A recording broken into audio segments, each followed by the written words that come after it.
Bonjour et bienvenue dans cette vidéo, j'espère que vous allez très bien. Donc je voudrais vous parler donc de la rédaction assistée par intelligence artificielle et il serait très avantageux avant de rédiger tous ces articles par intelligence artificielle assistés par des outils IA.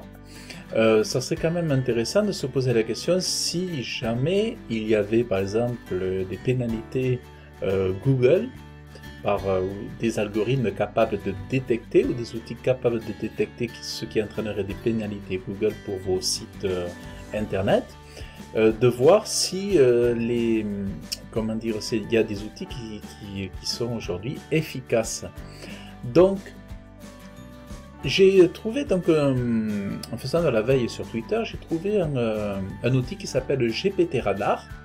Donc je l'ai soumis, je lui ai soumis un extrait d'un des articles écrits, par d'ailleurs, attendez, on dirait qu'il est écrit par une rédactrice, celui-là, je sais plus. Alors, attendez, je me demande. Ah oui, c'est rigolo. C'est rigolo parce que, alors lui, il a trouvé que mon article était rédigé par de l'AI, alors qu'en fait, il a été rédigé par un humain. À moins que mon rédacteur l'ait rédigé par AI. Mais ça, non. Ça, je sais que non. Donc, vous voyez... Alors, c'est pas celui-là. Vous trouvez... Alors, je vais vous montrer. Bon, vous voyez, donc ici, je suis sur GPT Radar, et ici, il nous dit, donc j'ai testé un texte que j'ai mis. Il me dit probablement généré par l'IA, 78% de précision, 741 jetons, il y a 3 secondes. Et vous voyez, il nous explique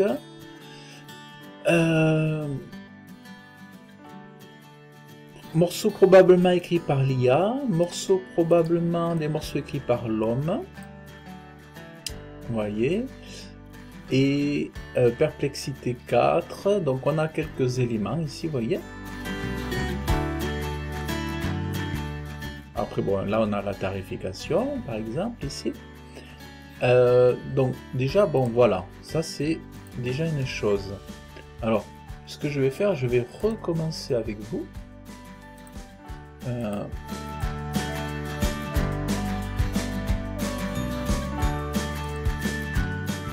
Alors, voilà. Donc, je vais lui demander...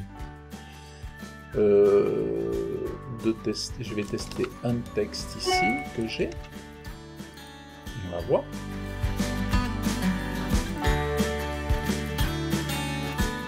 Ah, vous voyez, probablement généré par l'IA.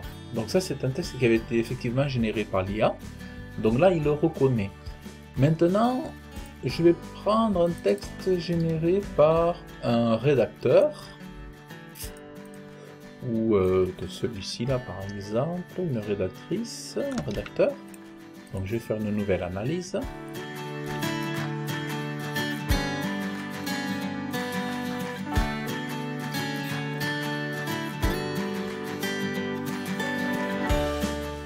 Ah, alors lui le problème c'est le contraire, c'est que même lorsque c'est des rédacteurs, il le considère comme de l'IA. C'est problématique aussi. Alors on va voir. Donc là j'ai un autre rédacteur.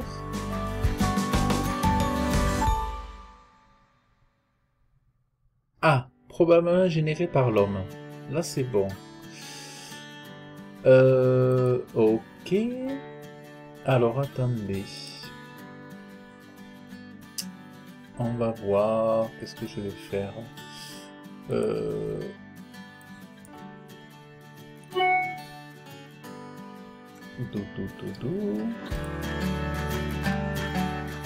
Non, oui, c'est intéressant. Ah, c'est vraiment drôle. Donc, je vais prendre un autre paragraphe rédigé par une rédactrice.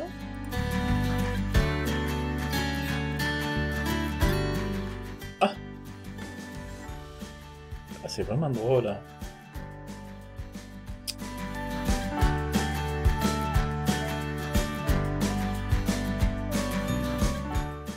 À moins que la rédactrice utilise l'IA, ce que je doute pourtant, hein, puisque c'est des rédactrices avec qui Mais vous voyez, c'est vraiment rigolo, parce que parfois il va considérer l'humain comme de l'IA. Bon, là, franchement... Donc vous voyez, c'est vraiment difficile. Hein. Alors par exemple, je vais prendre des articles de blog que j'ai depuis des années, par exemple.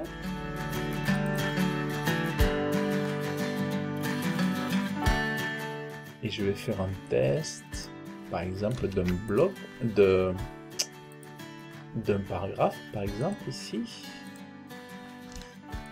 Allez, on va mettre ça.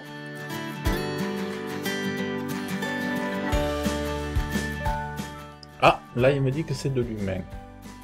Donc, un texte ancien, il le reconnaît comme humain. Alors, je vais continuer. Je vais essayer d'y mettre un autre, ici.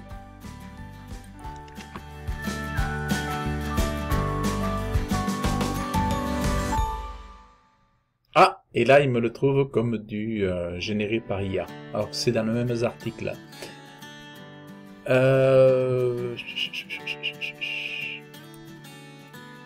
Vous voyez, donc il y a quelques bugs. Donc, voyons, je vais lui soumettre un autre 2 paragraphes encore. On va voir.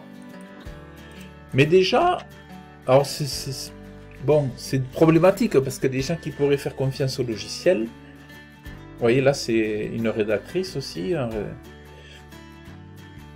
et là, il dit que c'est probablement généré par de l'IA. Donc là encore, c'est problématique. Vous voyez, donc faire attention aux outils aussi, parce qu'on pourrait faire de la... prétendre qu'ils ont utilisé... Par exemple, on pourrait aussi très bien prétendre que nos rédacteurs, auxquels nous faisons confiance, travaillent avec l'IA, alors qu'en fait, pas du tout.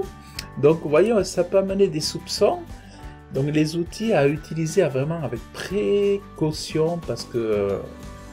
Vous voyez, ça, en fait, ça marche pas. Ça marche des fois, puis des fois, ça c'est dans l'erreur, erreur positive, erreur négative. Enfin, vous voyez, vraiment, c'est délicat. Donc, à utiliser vraiment avec précaution.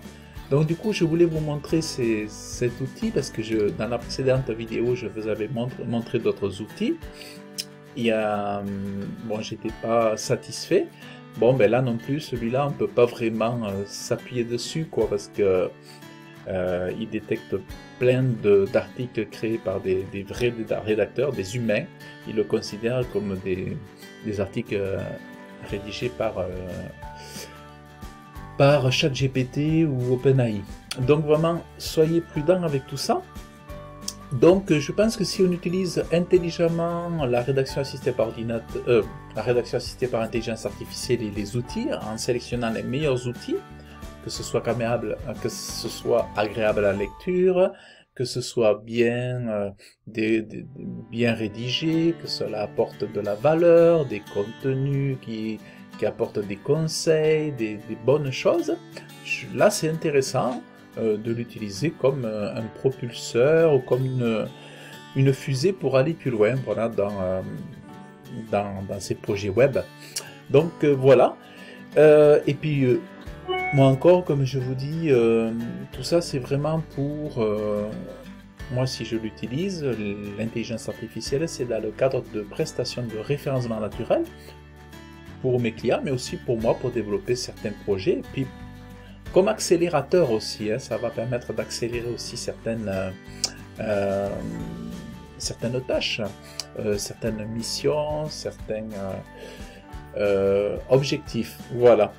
Donc, écoutez, je vous invite à liker cette vidéo, je vous invite à laisser vos commentaires. Si vous connaissez d'autres outils, vous pouvez les laisser en commentaire pour que je puisse les tester. Ce serait super de les partager.